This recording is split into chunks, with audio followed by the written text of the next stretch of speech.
So a week ago, I posted the video announcing the giveaway for these rocks right here, and well, let's get into it. So we got some thunder eggs, some obsidian, siderite on basalt, moss agate, like stuff from the adventures here on the video. So did a random comment picker, and Stephanie is the winner of these. So I'll be sending these off to her. So these get a new home now. Stephanie, go ahead and shoot me an email, currently rockhounding@gmail.com, or you can send me a message over Instagram, and I'll get these mailed out to you. And if I don't hear from you in a week, well, I'll pick another person and find a new home for these. So, and of course, I think this should probably go without saying that I appreciate all of the support that I've been given by the viewers of this channel, and I'm always learning. I learn so much from the comments, and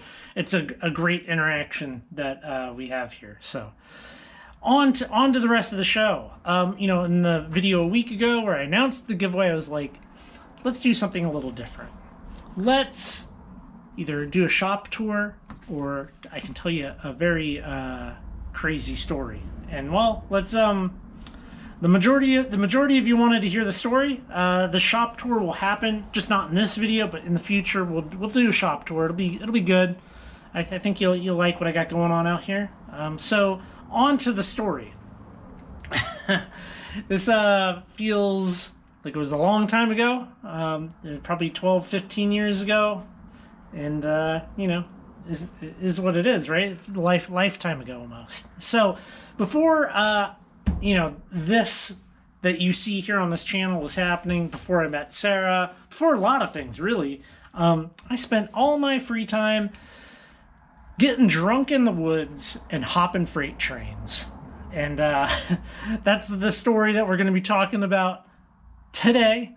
I'm telling you a train hopping story, and I didn't think I was going to delve into that here on the channel, but let's do it, right? Okay, so for those that aren't aware of train hopping or being a hobo, there's a lot to it if you want there to be, right? I'm gonna have to kind of explain a couple of railroad related things before I get into the story, just so that we are on the same page. Clearly, right? It probably goes without saying that train hopping is illegal. Don't do the things. Do as I say, not as I do. Right? That's the number one rule on this channel, or is the number one rule safety third? I can't remember what I'm going with now. But anyways, all right. So there's a couple of specific things we should clear up. Crew changes. That is when a railroad will send a train from point A to point B, and the crew has to go off the clock. So it's like there's specific points around the country, subdivisions usually, where they'll take a train from point A to point B, and then new crew point B to point C, on and on and on. And I was kind of a more technical train hopper, right? Like I had a frequency scanner. I'll be rolling in video and photos. Thank God I have video and photos from that time. I had a frequency scanner. I'd listen to the crews. I'd listen to them talk to dispatch. All kinds of stuff. I'd trace rail cars with my phone. Very, very into it. So I'm in Northern California. I'm in a little town called Dunsmuir, California. I almost said Dunsmuir, Northern California, like it's a different state. Maybe it should be. Anyways, Dunsmuir, California, bright and early in the morning, a Union Pacific General Manifest train rolls into town. Now, General Manifest, that's like boxcars, grainers, tankers, stuff like that. And there's an open boxcar on this thing, so I hop in with my gear. We weren't there very long. It's a pretty quick crew change. We start cruising north. It's absolutely beautiful country. You're rolling by Shasta. Lava fields. It's epic country, and even more epic to be on a freight train, cruising through it, and you get to see things in this country that you don't get to see hardly anywhere else. And that was one of the things I loved about it so much. But Anyways, so we roll on into the next crew change, which that's Klamath Falls, Oregon, and now at that point in time, the next crew change was Eugene, Oregon. So, you know, you're kind of going up the mountains. Eugene's in the Willamette Valley in like central Oregon, western Oregon, whatever. So to go up to Klamath Falls, you're going up the Cascades and then kind of like terraced out, right? So they would use DPUs, distributed power units, or like a locomotive. It's a locomotive, but they would put them in the middle of the train or at the end of the train to push them up. And they didn't need them pushing going downhill, so they would just attach them to the front of the train for the northbounds out of K Falls. So we're in K Falls. We're not there that long, couple hours or so. They added on like 8 locomotives to the front. So you have like the 3 power units, and then the other one's just heading back north. And then there's a bunch of tankers, like oil tanker cars, some grainers, and then my open box car.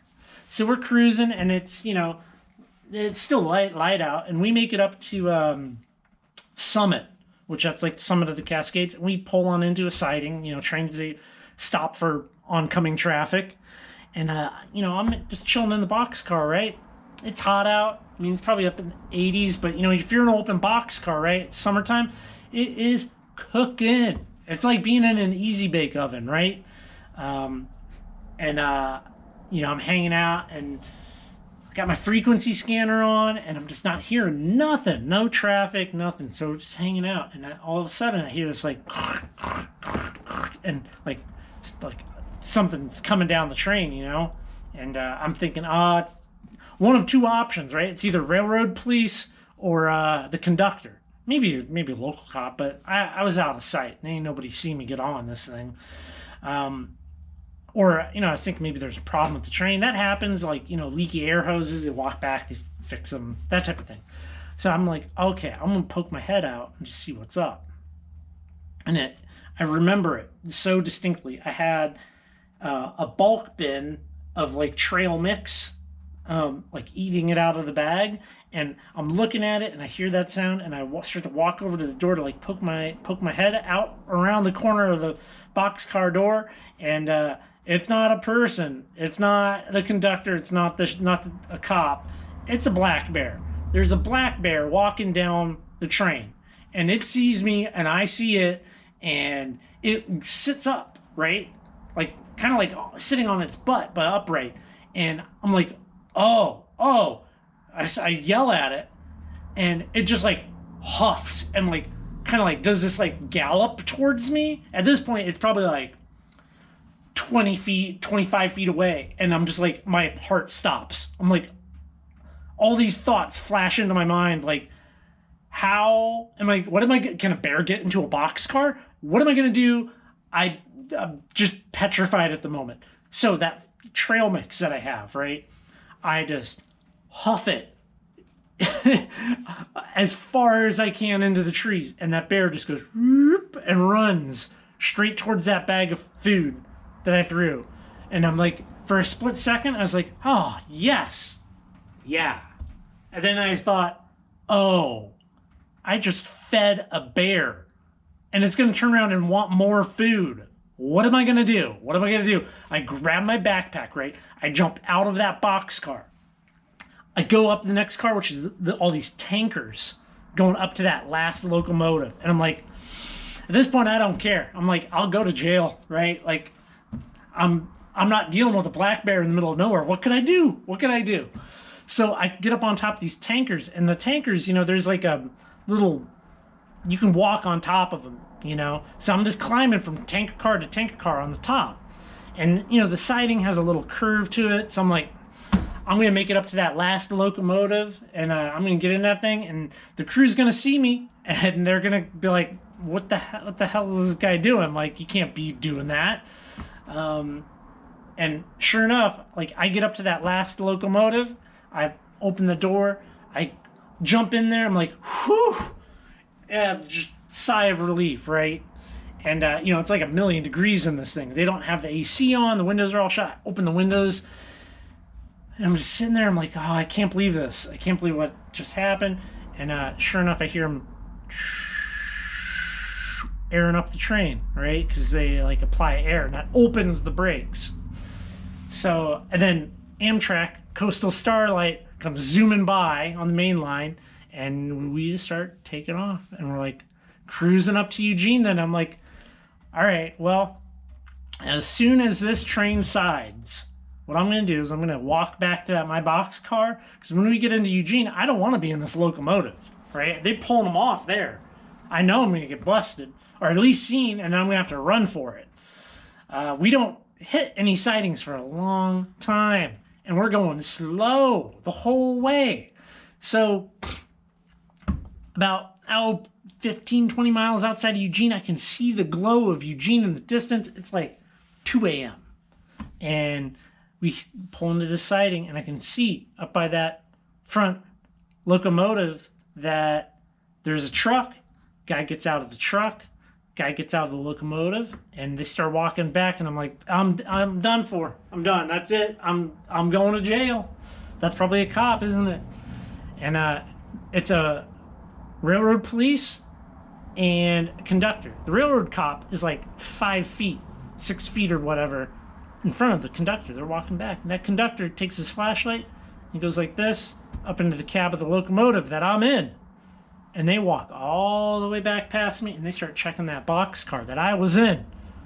And I see this, I'm like, oh, now's my opportunity. And there's all these tall weeds and brush and stuff next to the tracks.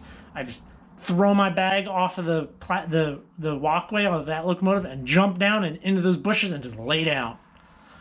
And they walk back, they check all the locomotives, and they don't find me. That conductor tipped me off.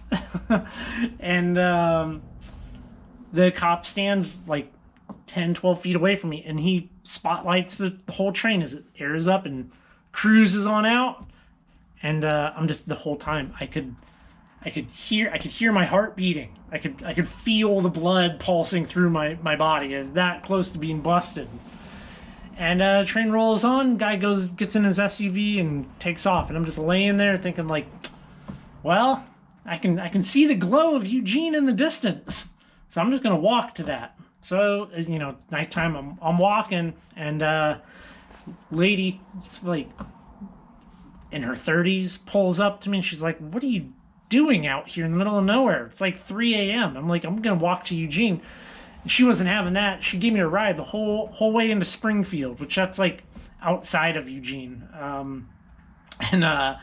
yeah, I mean, I thought that was my one and only bear encounter hopping trains. So I thought that was a fun story to share with y'all. A little bit of an insight into my past. It might be a checkered one, but it's still mine. And, definitely don't go playing on trains, kids. I know people that died doing it. I know I knew people that got hurt. That's not my world anymore. I suggest it don't be your world. And yeah, that's the story. So I hope you enjoyed it, and we'll do a shop tour here at some point. So as always, I appreciate the support, and don't be too harsh on me for my storytelling skills. Have a good day, everyone. I'll see you in the next Rockhounding adventure video.